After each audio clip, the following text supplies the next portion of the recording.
Takže ahoj kamarádi, zase z klubu Sběratel. Dneska jenom v krátkosti, protože je pár dní volna a máme nový rok, ve kterém bych chtěl popřát ještě jednou všem hodně zdravíčka, štěstí, pohodu a vůbec všechno nejlepší.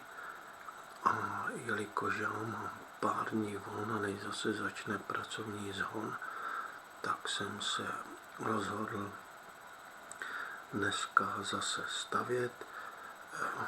Chtěl bych vám prezentovat, co budu stavět. Budu stavět model české firmy Směr a je to letadlo z první světové války.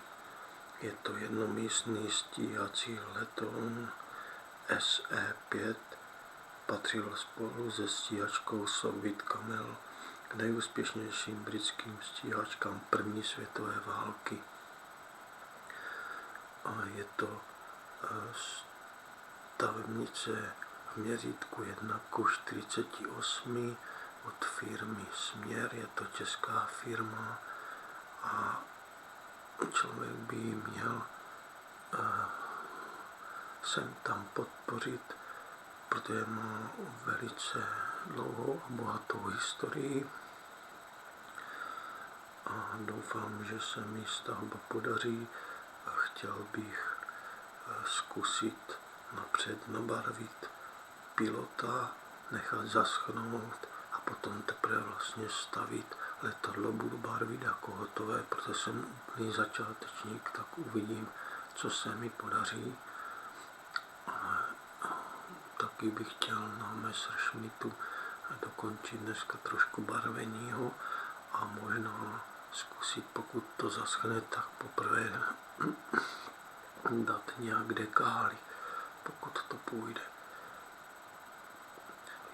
No a mrkneme ještě do té stavebnice, co vlastně obsahuje.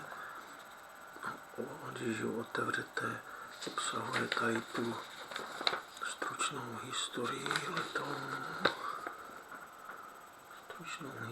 letounu. A pak návod, který je k pochopení velice dobrý, a potom nějaké kamufláže. Na stavbu se nesmírně těším a uvidím, jak to půjde. Tady jsou dekálky.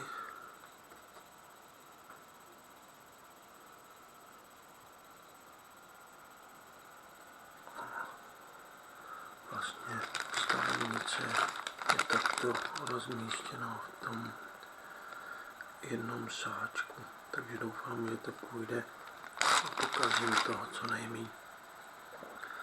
A další videjko, jak jsem už avizoval, bych chtěl prezentovat archiv modelářských časopisů, kde budou staré čísla polských i našich magazínů a taky nějaké knížky s válečnou tématikou, které přibyly do sbírek.